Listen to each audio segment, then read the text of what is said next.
Hello, Kitsumkalum. My name is Rick Miller, for those people who don't know me. I have to go up to the mat to ask my question.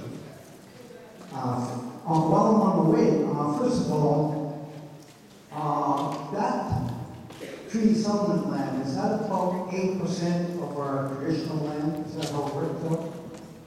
I recall about 4 years ago, when you mentioned 8%.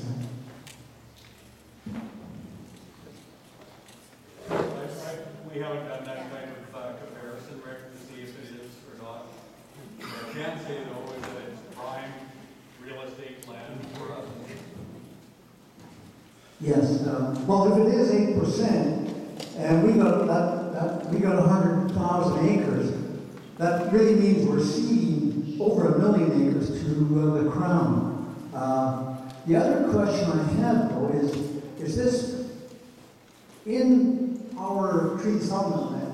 That's Aboriginal rights and title there, correct? Yes. How about our traditional territory? What have we got? Aboriginal rights.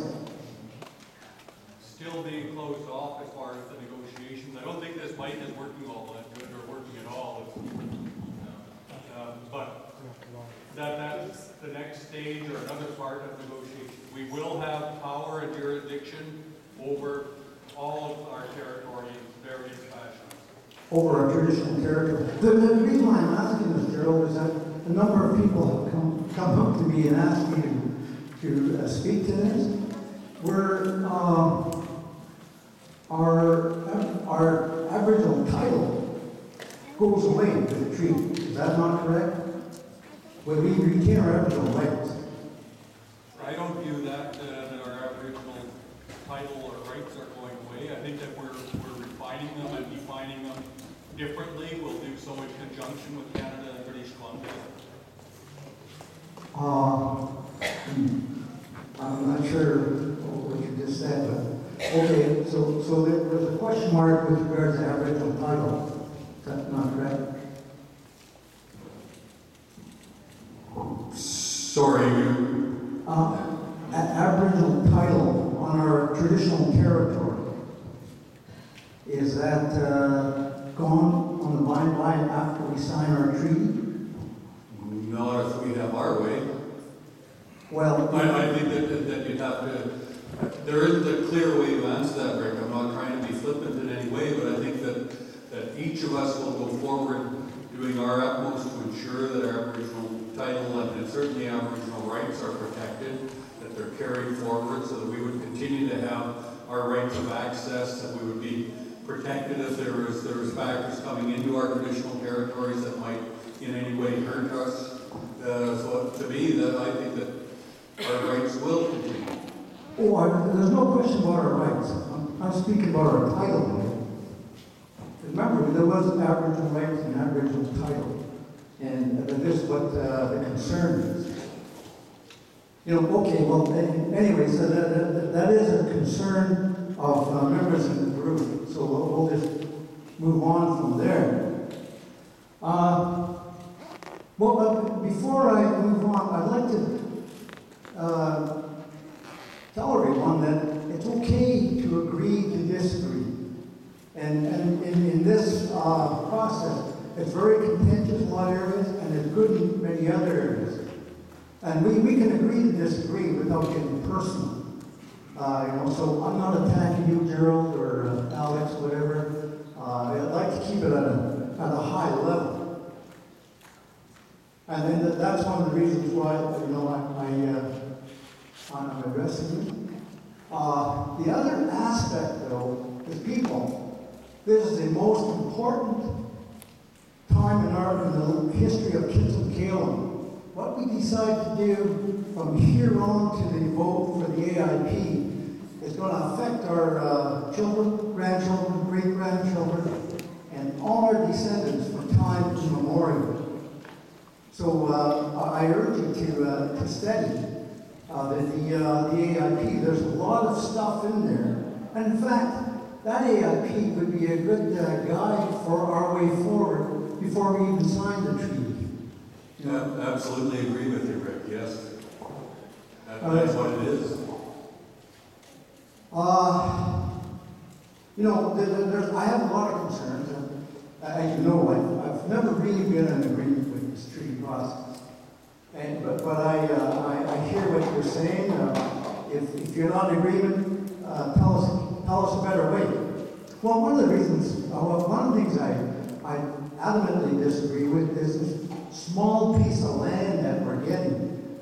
If that's only 8% of traditional territory, we're giving up a lot, for self-government. Now, I know self-governance is priceless, but not at any cost.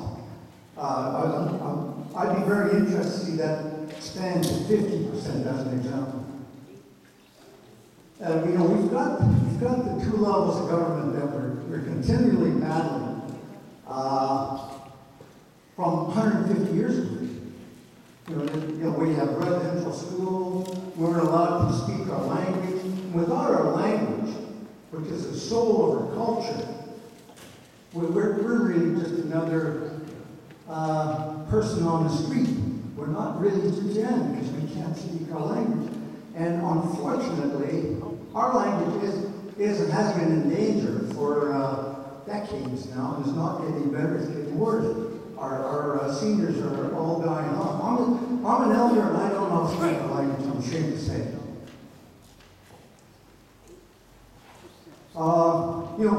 This whole process is not really, in my mind, no, this is not from this group, but in my mind, this is not a negotiated process, it's a dictated process by the feds. I don't know about the problem, but I know Canada is dictating everything to us. Tax exemption is just one. Christ, they've taken out hundreds of billions of dollars of resources from our traditional territory in the past 120 years. So tax exemptions should be ours without question. The other aspect is, to rub insult into injury, once we sign a treaty, we start getting taxed. They're going to levy house taxes on you, municipal taxes, other taxes. But what gets really bad in my mind is that we've got a thing called federal financial transfer of funds coming to the res after treaty, and there's a clawback clause in there. Now, correct me if I'm wrong, but that clawback will be taken from any profits that Kitsumkalum made. And the taxes that you'll be paying are called revenue for Kitsumkalum. So that they're really rubbing insult into injury. Just another quick look at this. I still don't know how you came up with it, but it's there. What I do notice, though, is that the Laxtia, that's my clan, the Ganhada, and the Lakibu are largely left out of that core that was selected. It's primarily Mississauga in there. So that's questionable as well. And then, by the way, that was pointed out to me by a member of the audience. So, I've heard this phrase, we've got to settle the treaty for certainty. Well, certainty for who? It's for the developments downtown, for the Gumshoe around surrounding us. They need this settlement for their certainty. It creates more uncertainty in my mind. Okay? So people, one other thing, without fisheries and oceans in this AIP, it's a non-starter for me. I cannot and will not even consider voting yes for something that's left out, even though the government stated that they will look at it in the last minute. And as we all know, that's a good negotiating tactic for the government.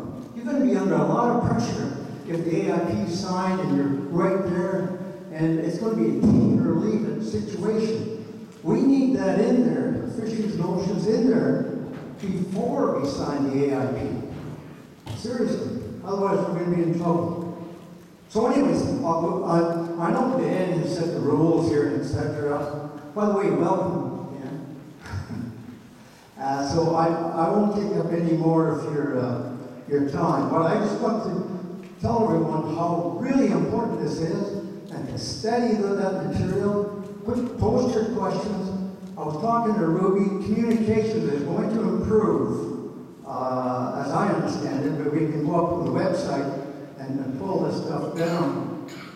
So we don't get a huge package 2 days before a meeting like this. I was up at 5 meetings.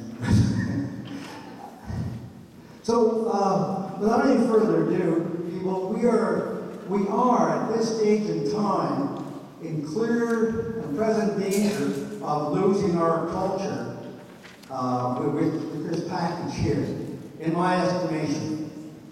So, I don't know if I should think. Okay, that's all I have. Great, thanks.